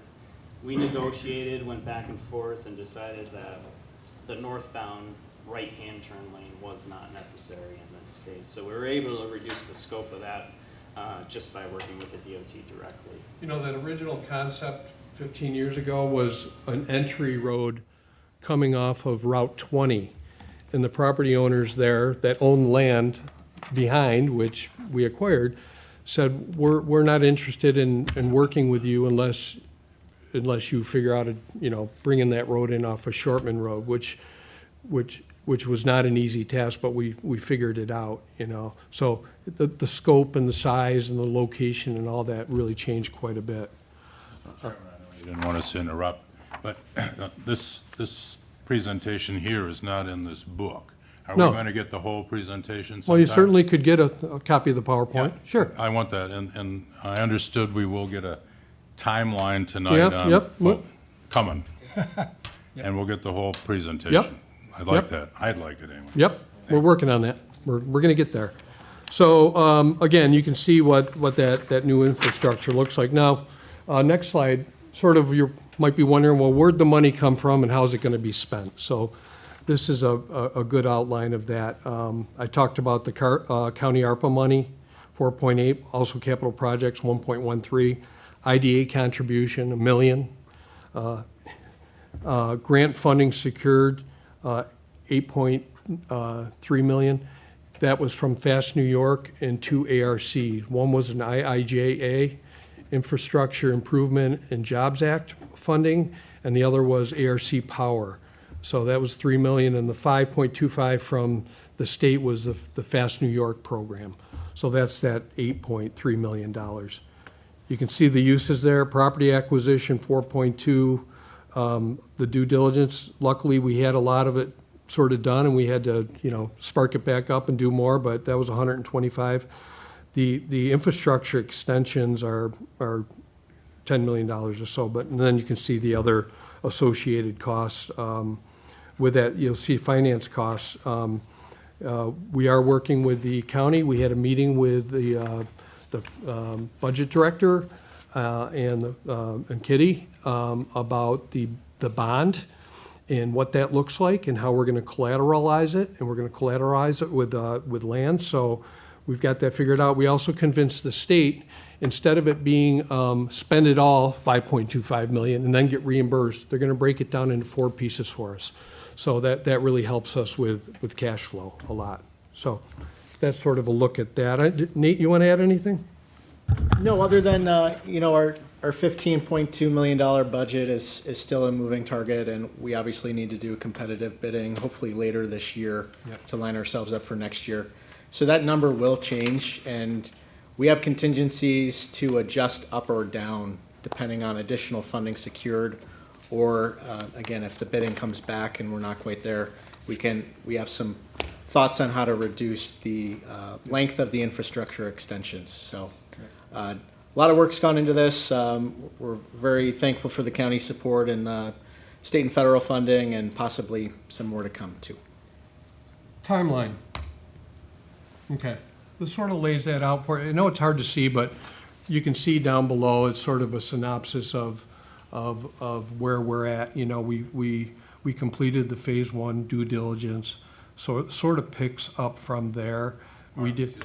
Since we can't really see it, what's the very end time at the chart? Well, we go through it down below. You see all the highlighted, where it says construction activities, March through October. Okay. So we'll talk through this. Thank you. We sort of wanted to put it up there as a display, and again, you'll have this. So we finished the due diligence. We did a request for proposals because there's state money. We're in the process of hiring the engineering firm that will also do the construction oversight. So that could be a week away, and then we'll get a contract in place. And then the field work for that will happen April through June of 2025. Again, that's survey, mapping, geotech, wetland delineation. Design tasks are May to December of 2025. Really the engineering portion, because we got to engineer all this. That will be the main access road, water and sewer, the turn lane. Right now, National Grid, we just signed a contract with them for the engineering on the electric line extension, and that's going to be close to $500,000 just for them to engineer that out, extending it to 2 miles, about 2 miles. And that's just the engineering part of it. So that's all built into this as well. And then we expect to get the permits and approvals in July through December of this year. We hope to have those all in place. And then the bidding and contracts, RFP will go out in December. We hope to have the various firms to do the work hired and have the contracts in place by March of 2026. And then the construction activities will occur between March of 2026 and October of 2026. we're gonna really have to hump to make this happen, but we're confident we can hold to this timeline. Great. Okay? Mason Industrial Park, it's sort of two phases, right? The first phase, as you recall, we split the cost of the environmental due diligence with the county. That was the $140,000. The IDA and the county split the cost. And these are all the things, and Clark Patterson Lee did that work. Maybe you just want to speak to that environmental due diligence real quick here. Yeah, similar to the Ripley site, so we wanted to get all the environmental approvals in place. Similar list to Ripley, again, nothing stood out on the site, but we did do the wetlands, we did the RPO study, we did a quick traffic study. Everything went through, and we were able to neg deck in February of 2025, setting us up for the infrastructure design to follow. The IDA passed a board resolution accepting the seeker neg deck in February, and we hired Clark Patterson Lee. I think that was a couple of weeks ago, I want to say. They're going to do the engineering and construction management oversight. So that was phase one. Phase two, which we received $499,500 of ARPA money, will extend the infrastructure into the site. And you can sort of see what that looks like. 600 feet of gas lines, telephone lines, 100 linear foot of asphalt road stubbed in, water mains, gravity sewer, stormwater management, erosion control, mobilization. So we're confident. These are estimates, of course, but we're confident that we can get all that done with that $500,000 of ARPA money. Sources and uses. It's a little confusing, but you can see the sources in the top left-hand corner. Again, that's $139,000 that the IDA and the county split the cost of as phase one. The phase two for the stubbing in the infrastructure, $499,000. So it's a total cost of about $640,000. And you can see the scope, and we talked about this already in phase one, traffic study, seeker, master site plan development. There was a lot of subcontractors involved, drilling and wetland stuff and threatened and endangered species, cultural resources, traffic, all that stuff. So that's how we got to that 139. And then the second column is phase two. Again, those are the cost estimates for all the things I already talked about, road, water, sewer, gas, erosion control, stormwater management, all that stuff. And then there's a contingency in there as well. So that's how we get to the $499,500. So that's how we get to $640,000 for both phases. In terms of the timeline, again, I already talked about the seeker. Was approved by the board in February. So that's completed. And maybe, Andrew, if you want to talk about sort of the design and the approvals and all that.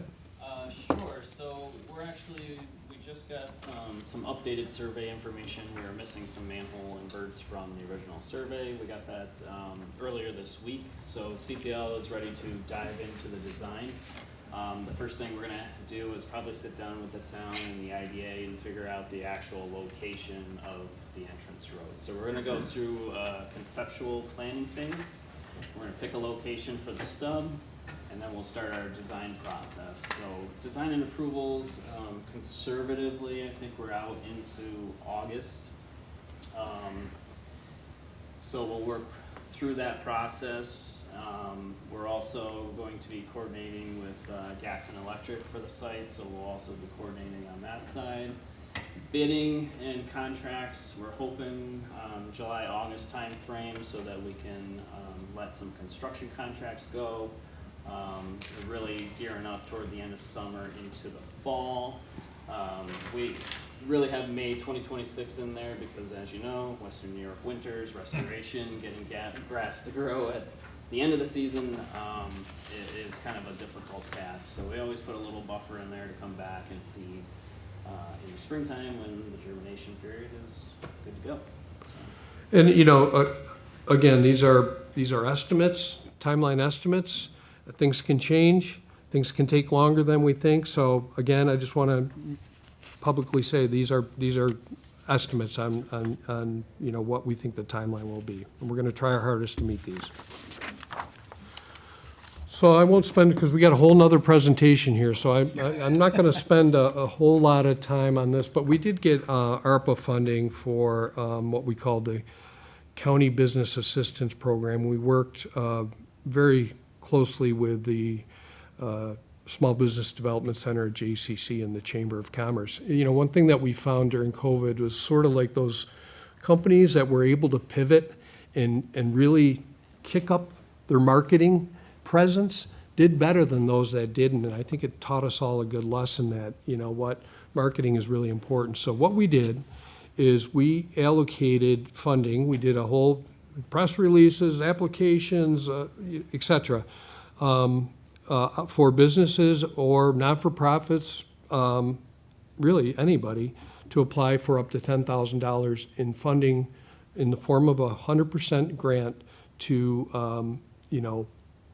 upgrade their marketing. And the Small Business Development Center, they met with each and every applicant to talk through what they were proposing to do, and you know, made sure that it was cost effective. But anyway, long story short, we helped 84 businesses. The average grant that we provided was about $7,750. We also were able to leverage that 442 of the 471 to bring in $258,000 of Ralph Wilson Foundation money. So when you do the math, it was 442 plus 258, about $700,000 just for that program alone. And that's how we were able to help 84 businesses. Also worked with Invest Buffalo Niagara. They have something called the Economic Gardening Program. And it really works with companies that are poised to go sort of to the next level. We call them stage 2 companies that sort of have the right stuff. They're really doing well, but they want to go to the next level. To consult with them and put together a plan for them to do that. And we help 6 businesses with that. And then the other thing is, and it's always occurred to me over the years, is you know, one of the things that's so important to business is to have a good company culture.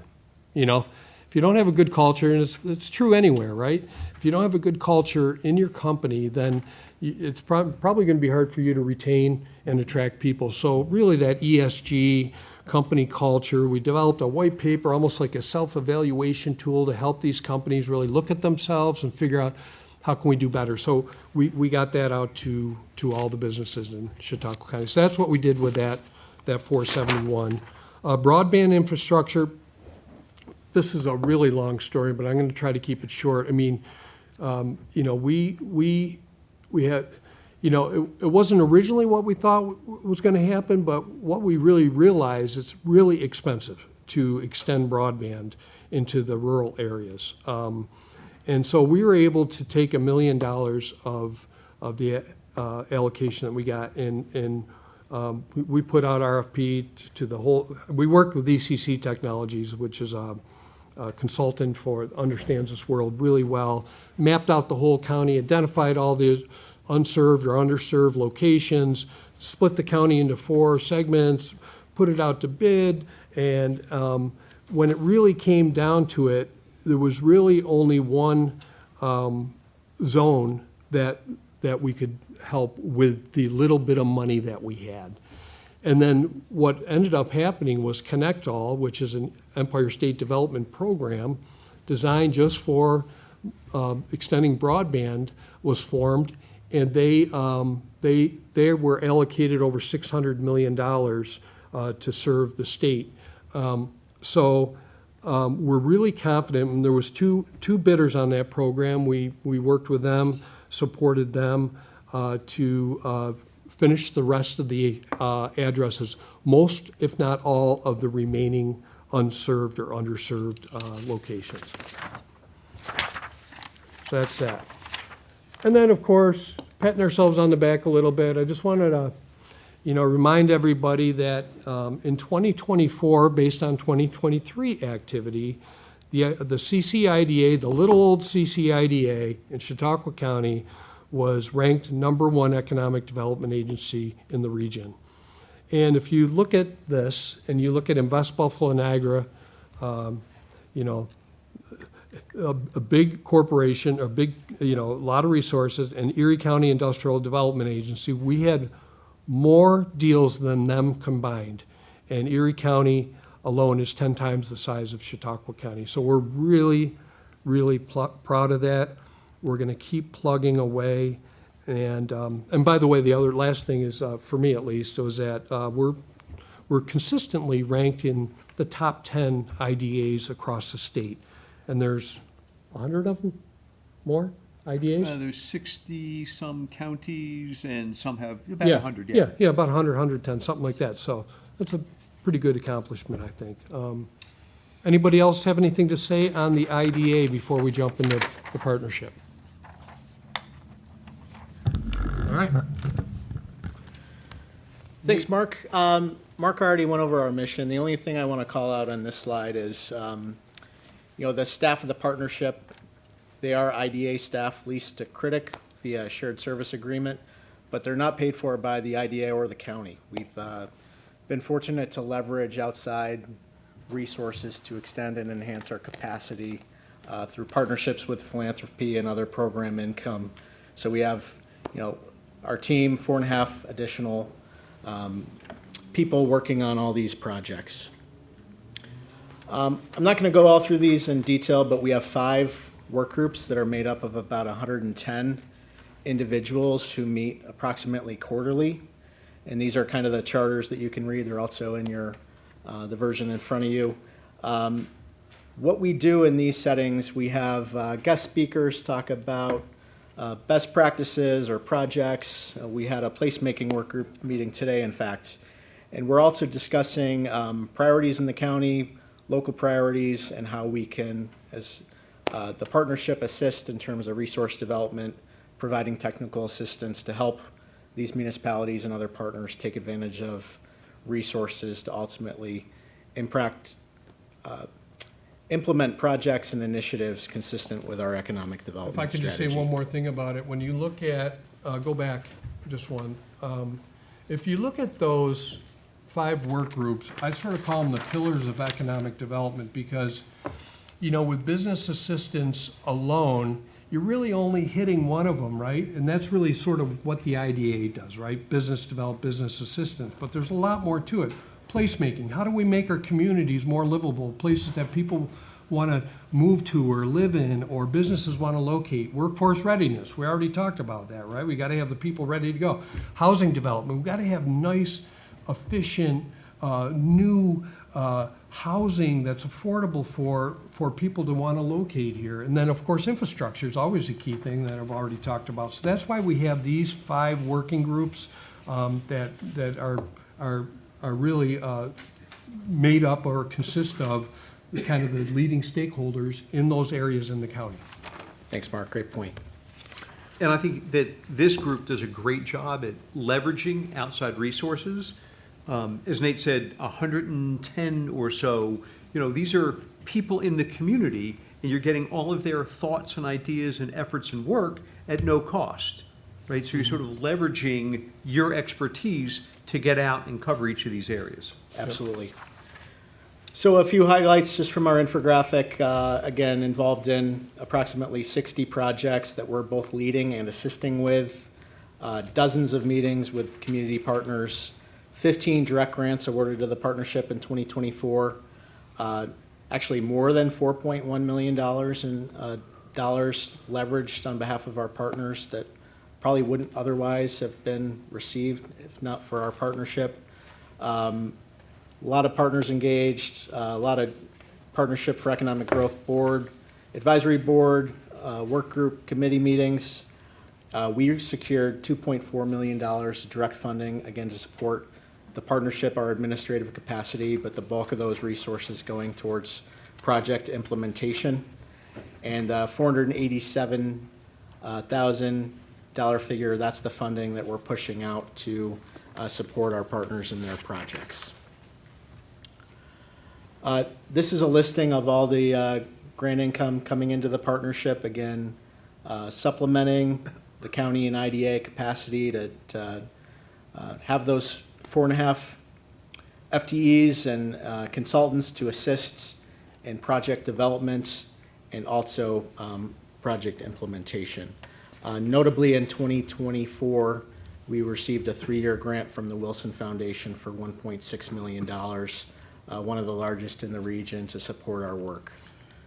By the way, we're sort of the poster child, if you will, for how to do this kind of thing. We've had many conversations with the Ralph Wilson Foundation. We've shared our template across the state and other states, for that matter. And we're sort of a model for, sort of being inclusive of all of these sort of players in the county and bringing them all to the table and making sure that we're all standing behind these projects.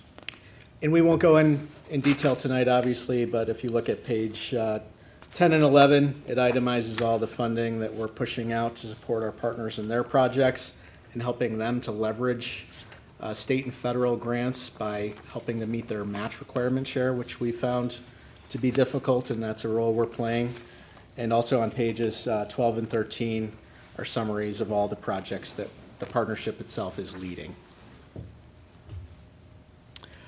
Just wanted to go through, the partnership was the recipient of $500,000 in ARPA funding to support our work generally. What we did is we coupled that together with $750,000 from our first Ralph Wilson award of $1,050,000 that we received in 2021. We had a competitive process, again, where we're evaluating these projects that are submitted by our partners, the municipalities, really tried to spread it out geographically into all corners of the county. And we looked at a number of factors, including project readiness, alignment to local plans or economic development strategy, the leverage that, $1 of county and Wilson money can translate to, $40 in additional grant money coming to the county. And through this, $500,000, we leveraged more than $33 million of investment for our own projects, and most importantly, to support our partners, the 42 municipalities and dozens of community economic workforce development partners. The second project listed here, we received $63,000 last year approved by the legislature in ARPA funding to really take an inventory of all of the ongoing infrastructure projects in the county. Really, there's no centralized or one-stop resource, right? There's water and sewer district, there's local municipalities, there's county, local projects. Environmental health is involved in certain projects. Pierre and the legislature are overseeing the water and sewer district projects. So we compiled all those priorities in one place and took a look at economic development implications. And we have about $50,000 left. The aim of this is to take advantage of the federal infrastructure money that will hopefully still be floating out there for the next few years. I just want to jump in, this falls under the IDA, and as the chairman of the IDA, oftentimes I have to sign different documents or approvals. The number of grants and the amount of money that is being generated and received through this program is incredible. And how you're able to leverage a relatively small amount of money from the county and from Ralph Wilson and different sources and take that and bring all this additional money in. It's not only the money that you have, but also the expertise. And so oftentimes I see that they're working with other municipalities or different things. They know they want this grant, they know they want to do it, but they just don't even know how to do it. And so you and your team, with your expertise and then this little bit of additional funding to kind of get them over the hump, then huge amounts of money are being returned. And it's amazing. Until you actually see it and you have to sign all the paperwork and just see, it's just a constant flow that's coming back to the county. It's really impressive. I keep telling everyone not to talk about it because, I don't want the public to sort of, know that we're so successful I'd point out that in the list of the grants, from the county's perspective, it's $148,000. That's only 6% of the grants are coming from the county. That means that these guys really are tapping all these other resources. So the county, in terms of its return on investment, is just, it's phenomenal. So this Greenway development allocation of $35,000 comes from the 3% occupancy tax program, and we've been fortunate to have this for approximately 3 years. During COVID, we saw a explosion of outdoor recreation, kayaking, other forms of recreation, and we sort of latched onto that, both in terms of, it's a outdoor recreation, our 5 lakes, our hundreds of miles of trails. It checks that quality of life bucket to attract and retain our residents, but also, it's secondary tourism attraction and extending visitor stays and spending in certain cases. So $35,000 of county occupancy tax money goes a long way in helping that work. We contract with Jacob Bodway, who many of you have probably heard. He's keeping us busy, chasing after local philanthropic grants, state grants to fund maintenance projects to, as Mark said earlier on, maintain our existing trails. So our big accomplishment in 2024, we saw $105,000 of non-county resources again invested into the Fred Cusimano West Side Overland Trail. We also launched last June, I believe, Jason, our trails map. July, yep. July, have over 16,000 unique views to that trail map and the related printable maps and the Avenza trail map mobile application. So a lot of momentum in the trails world. Jacob noted in a meeting earlier today, in the last 4 years, we've secured $850,000 of investment into our trail systems. I asked the question, I thought it was about 100 miles. Did you say it was more like 80 or something? I can't remember now. The two overland trails are a little more than 50, I believe. A little more than 50. So there's a lot of work. They were built in the 70s and essentially have had very little work other than routine maintenance. So they're doing a lot of work in relocating trails out of wetland areas and bridges and all that stuff. So it's a really good resource for us that we got to continue to invest in. And I'll add, there's plenty of other projects underway, including continued investment of the Martin Cobb Waterway Trail, additional phases of the Overland Trail, sort of reconstruction, and several other related projects as well. We also receive an allocation through Critic from the 3% occupancy tax program for, again, the last 3 years or so for placemaking. We get that that's a buzzword, but it's a word that's utilized by our funders and others. So really, placemaking, as we've discussed with this committee in the past, is helping to develop the communities that people want to live in, right? Downtowns that are attractive, welcoming for residents, for guests. And when you look at the occupancy tax law, it talks a lot about the attractiveness of our communities, gateways, downtowns, revitalization, and so on. And so one thing that checks a lot of boxes and has a high potential for return on investment, we work with 4 communities, Westfield, Faulkner, Sherman, and Findlay Lake, to develop New York Forward applications for a state funding competition, up to $4.5 million in grant funding to support public and private projects that support downtown revitalization. So that $50,000 went towards consultant work. I should add, each community pulled their own weight and really worked with us to devise these with our team support and consultant support. But the Village of Cassadaga also developed their own plan really on their own. So we had 5 applications from Chautauqua County.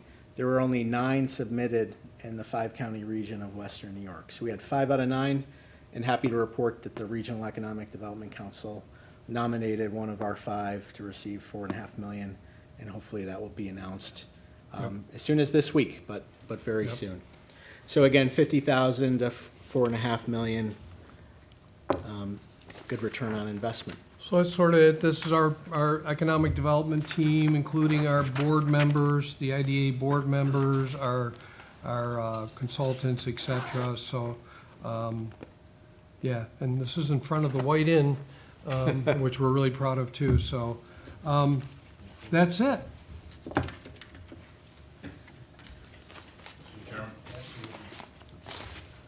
Obviously, a lot of good work's been done. Given that 20 years ago, the Chautauqua County Industrial Development Agency had no employees.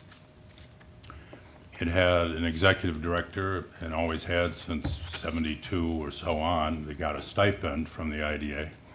All of the staff work was done by county employees in the Department of Planning and Economic Development Committee, or Department. Some of my concerns about the IDA is not the IDA's fault. 20 years ago, this legislature appropriated more money for economic development than what you're saying it appropriates in recent years. So it was a decision by this legislature and various county executives to make you hire your own staff and you pay for it. So we'll have citizens here that don't want you to give payment in lieu of tax to a wind farm or a solar farm. Well, if the county of Chautauqua, if inflation-adjusted money, we'd probably be giving you at least $1 million a year out of the county budget to have a working staff. So your incentives, it's not your fault. Your incentive has been, how do we pay for this when the county doesn't want to? You know, Sharp Pencils decided they could save county budget monies and send you out. So on that $19,600,000 solar farm I mentioned, did you get 1% for the tax incentive and the sales tax exemption? 196,000? I don't have all of the numbers, Fred, for each particular give or project take. that we've done. Typically, it's 1% of the project Yeah, cost, but in that's my what- 20 years there, and, you know, as chief financial officer, I succeeded a chief financial officer who was an IDA employee, who was there 20-some years ago, and a part-time bookkeeper as well, so there were staff there. But we, in my 20 years there, have never done a project where we said, gee, we're gonna go do this because we're getting a fee. That's not how we operate. That's not part of the board's Well- direction Well, to what- us. We do things for the That betterment brings of the county that- and the people that That work brings and me live to here. my second big point. 38 years in private law practice, 8 years as a judge. Part of the 38 years in law practice was 8 years part-time as a county attorney. I never liked making decisions based on stories or anecdotes. I always wanted facts. I won't say truth, that's different. I just wanted facts. My biggest problem this evening is I've obviously failed so far in a year and a quarter on this legislature. I have, on a number of occasions, brought to this committee and maybe the whole legislature the facts behind our population decline in Chautauqua County from 2000 to 2020, percentage-wise and actual numbers, one of the top declines of the 62 counties in New York. The number of employed persons in Chautauqua County from the U.S. Bureau of Labor Statistics fell off a cliff beginning around 2010. So for Fancher Furniture and every other employer in the county, the number of people employed persons have been pretty steady at around 66,000 for a long time in this county. Ups and downs of recessions and whatnot notwithstanding. It fell off a cliff to where we're now at about 54,000 employed, 12,000 fewer than 15 years ago. The population from 20 to 22, from 20 to 2020, it was down 14,000. It's very consistent. Population's down, employed persons are down, and here's the civilian labor force that Fancher Furniture and every other employer is trying to get workers. It hovered around 69,000 people for a long time. It fell off a cliff 15 years ago and is now at about 55,000 people. the labor force shrunk by over 10,000. Employed shrunk by over 10,000. Population shrunk by 14,000. I would hope that this committee could ask our own planning department to spend some considerable time in 2025 on their work plan. Why did we almost leave the state percentage-wise in lost population? Why did we lose employment in the vicinity of 12,000 people? Why did our labor force, in other words, young people, young families obviously left here. The planning department can study this and give us a good report before the end of the year. It'd be good for Fancher Furniture to know that you have trouble finding workers, not because the economy in Chautauqua County is gangbusters. You're having trouble finding workers because they're gone. And that's true for every employer in the county. So how do we reverse that? And that's the main reason I sought to come back on this legislature in the election of '23. Nobody else, let me put it differently. In any organization, if Fancher Chair is having some quality problems, you don't put out a press release. You don't put out a press release to your customers. You try to fix the quality control problem. In any organization, including county government, those in control, those in power, it's not in their interest to tell you and the business community that our labor force has disappeared over the last 15 years by 12,000 or more people. So I've tried to simply bring the facts. This is not my opinion. I don't bring a lot of opinions to these meetings. But I try to bring facts that nobody else knows. Nobody else knows how to dig them out. It's not easy to get this information, believe it or not. So I commend the good work that's done. But to say that our whole effort and the repeated effort to convince the legislature that our county IDA, which was created at the county legislature's request, a resolution in '72, I think, the emphasis on this county legislature keep its nose and fingers and whatever out of the business of the IDA is not a good selling point. This legislature gave $5 million, the reference to ARPA money all tonight, is all the ARPA money through this county legislature? Every time you said 500,000 of ARPA, it's all county ARPA. The county legislature could have used that money to pave roads, to build swimming pools, splash pads. But this legislature chose to give, between ARPA and county capitals, over $6 million for Ripley. And it's a mildly offensive, as an attorney to an attorney, to say, you know, you people, although you gave $6 million to this organization, if you want to know anything about it, you can do a Freedom of Information Law request like Joe Blow in Silver Creek. That's not a good approach.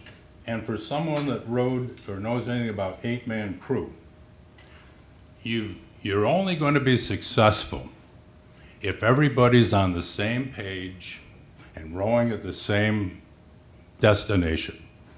And the idea that it's important to the IDA to have the county government keep its hands off of it is a legalistic matter. It's not good public policy. I don't think there have been many occasions, and the IDA is, I think, 53 years old now.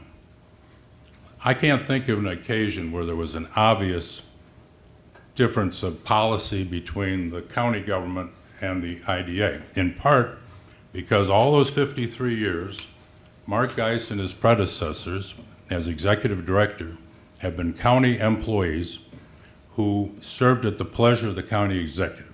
They could have been fired any day, any month, any year for no reason at all. So, Excuse me, Fred, one second. Is Yeah. there a question involved here? yeah, there is. Why keep lecturing us about we should keep our nose out of our county IDA business? It's bad public policy. We need to work together all the time. If my comments were perceived as being lecturing, I apologize. My reference to FOIL was in fact a fact, but I think what I said immediately thereafter is, in the spirit of cooperation, the IDA has assembled all of these people to come here and talk to you. So nobody's asking you to foil this information. Marcus said, we'll give you the PowerPoints, you have the annual report, we're here to answer questions. It's not an adversarial relationship. Right. And certainly you should not have to result to My FOIL. point is, it never has been, and so why it keeps being brought up. It This is was, the first time it's been brought up. no, it was at the January training of new legislators. Well- Steve Abdella's opinion from all those years Because we ago. want them to understand what the relationship is. Thank you. I have way down in detail question, not big picture. So almost a year and a half ago, we agreed to provide a bridge loan of about $5 million for the Ripley project. And we agreed that the IDA was going to provide us with a mortgage or a lien, a first lien on that property should, for whatever reason, things go south, not that we expected it. And so I talked to Steve Abdella a while back, and apparently that may be in process, no funds have been distributed yet. Correct. And so forth. So what I'd like to get to, and Mr. Chairman, I don't know if it's this meeting or the general meeting, but is a motion that says until such time as we have satisfactory lien in hand, we should not be advancing those funds. I think that's been decided, hasn't it? I mean, it's not on paper anywhere, and you know, when you're doing a lien on property, it needs to be written down. Yeah, in our discussions with Katie Crow, the bond document that we are going to prepare will spell out that the collateral will be all property in the Ripley industrial site, all improvements made to that, and all property to be acquired. So we're gonna make sure, Fred, that's right in the bond document, because we heard the county loud and clear, and in our partnership with you, we're gonna make sure that's. And we will not receive any funding until which time that bond document's in place. Okay, That's so you're, period. wonderful. We're rolling all question. 8 oars right together on this one, and when we get there, we'll make a resolution to do that. Got it. Since we're all in agreement. Good. Wonderful. I'd like to thank you guys. It was an absolute wonderful, wonderful presentation. Lots of insightful information, and thank you again. Thank everybody. Thank you. Thank you. Have a good night. Sorry, brother. Always good to see you, brother. Okay, we have one last item on the agenda, which is other. Do we have any other this evening? Nope. Seeing no other? Adjourn. Looking for a motion to adjourn? So moved. Second. All those in favor of adjournment? Aye. Aye. Carried.